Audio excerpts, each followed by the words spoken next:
ko sa Oh, yun nga ang mahirap po eh. Mahirap sa inyo eh. Ay, hindi pwede ako. Oh. Nakatotang mo ko. Naku, wala Aba, kaming kain. teka lang. Pwede talaga yan. Ako. Eh, ba't ito kayo nagagalit?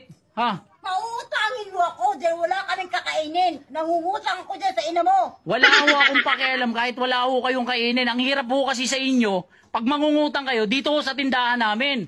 Pero pagka bibili kayo sa ibang tindahan. O bakit mo alam? Wala ka naman dito araw. Oy, bakit hindi ko nakikita na na ginagawa niyo sa nanay ko?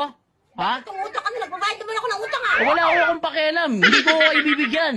Ibang klase ka rin, no? Ibang klase? Kayo pa yung nagagalit. Dapat na ano kayo sa amin dyan? Kami ang binigay sa inyo ng benta. Hindi, wala ho akong pakialam sa inyo. Sinasamantala niyo yung kabaitan ng nanay ko eh. Ay, hindi. Kasi nanay mo, bakit mo utang mo talaga ako dyan? Dahil wala talaga kami pagkain. Ay, hindi ako papayag. Ganyan ho ugali niyo eh. Ay, hindi ha. Kaya kailangan pag-utang mo ko ng pagkain namin ngayon. Kahit na lang. Wala ho akong pakialam kahit wala ho kayong kainin. Ay, bakit wala kang pakialam? Gusto mo, hindi ko bayaran yung utang ko dyan? Oh, yan, diyan kayo magaling. Ha? Pagkatapos yung umutang, Ayaw ko utangin, kaya ayaw ko bumayad ang utang. oh, tapos kayo pa matapang ngayon? Ha? Kayo pa matapang?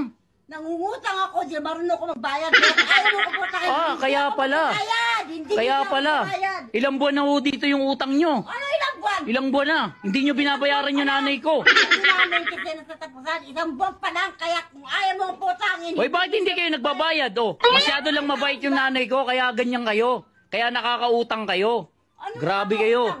Oh, isipin nyo, Nagpapautang pero nanay mo nagpapautang. Oh, bibili kayo sa ibang sa ibang tindahan. O, tas dito kayo uutang. Ang kapal na mukha nyo. Ang kapal na mukha mo. Yan, para idilisin ang tindahan, din ayaw mo pautang. Ang kapal na mukha niya itong tandan to. Kala mo kung sino? Mas marunong ka pa sa may-ari ng tindahan. Oh, Talaga, dahil nagbabayad ako. babayad, kapal na mukha mo. Ilang buwan na nga yung utang mo rito. Hindi mo binabayaran. Tapos sasabihin mo, nagbabayad ka? Nagbabayad ako, ayaw mo lang ako pautangin. Bakit nagalit ka sa akin? Wala kayong magagawa kasi kami yung may-ari. Kami yung masusunod dito kung papautangin kayo. Hindi. Ang kapal na mukha nyo. Kapal na mukha. Bakit? Ako nagbabayad ako. Bakit nautang mo ko? Babayad. Sa mga may bili sa inyo. Salamat. Wala akong pakialam sa inyo. Wala akong pakialam. Talaga wala akong kaya. Dahil di ko kausap ko yung mama mo. Ayun nga, sinasamantala niyo yung nanay ko. Ha? Talaga ha. Ikaw ha. Naku, pag nakita ko ito, gigigil ako sa iyo. Ba? Ay, papabarangay ko kayo. Pagka ganyan kayo. Talaga di ako magbabayad ang utang ko. Hindi ko ang utang. Grabing kapal na mukha nyo. Kapal na mukha. Kapal na mukha mo. Salamat. Grabe kayo. Dapat salamat ka sa akin dahil nangungutang ako. Ano pa salamat? Eh, kayo na nga umutang. Makapal ang mukha nyo.